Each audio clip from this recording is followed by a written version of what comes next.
Hmm.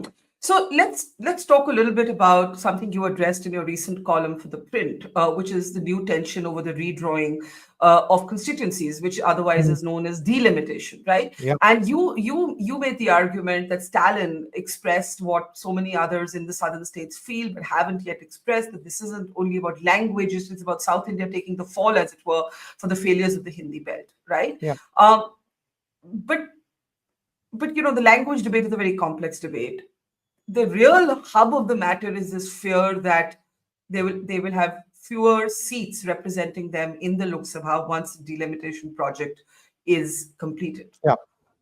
What is the way around that? Because if you ask most people in India, do you understand delimitation? They'll say no, they don't understand it. It's technical. What what when you hear Stalin, do you see? What are the anxieties there? Do you think he's making a good argument for the southern states? Yeah, I think the anxiety, Barkha, goes deeper even than seats in the Lok Sabha. There is a sense in the South that they are the states that are going ahead. If you look at their growth rates, if you look at their literacy rates, the South is doing much better than the North. There's also a sense in the South that states like UP, Bihar, basically the states of the Hindi belt, are dragging us back, and that there is no hope of a turnaround because elections there are won on things like the Kumbh Mela or identity politics, for want of a better term, and that economic development is simply not a priority there, nor is education, nor is any kind of development. There is a sense that the BJP, despite its very successful inroads into the South, is still essentially a party of the Hindi belt. And sure enough, that's where most of its seats come from. So there is that sense that if delimitation happens, the BJP will win every election because it doesn't appear to have any serious opposition to the Hindi belt. I don't agree with that. I think it does. But I think that is the fear of the South.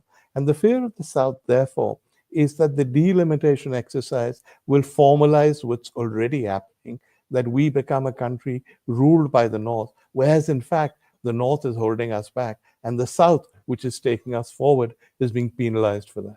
I mean, don't necessarily agree with all these emotions, but that I think, having traveled through South India recently, is the prevailing emotion. So how does this argument resolve itself? It doesn't. I mean, there is no obvious answer. There has to be, as various people have said, some kind of balance between majoritarianism, between the sense that democracy is one man, one vote, and you cannot have huge constituencies in, say, UP and small constituencies in Kerala. I mean, it's obvious why this is unacceptable. But equally, it's also true that no state or no bunch of states should be allowed to swamp the entire federal structure. It's not a new problem. The framers of the US Constitution groped with that, and their solution was the Electoral College, which is why many times, such as in Trump's first term, though Hillary Clinton won the popular vote, she didn't become president because the Electoral College was there to ensure that states' rights amounted to something. So we have to find the balance. What the balance is, I don't know. But equally, we don't have to resolve this next week. We need some kind of national debate, which I think the BJP is not keen on, to try and resolve this issue.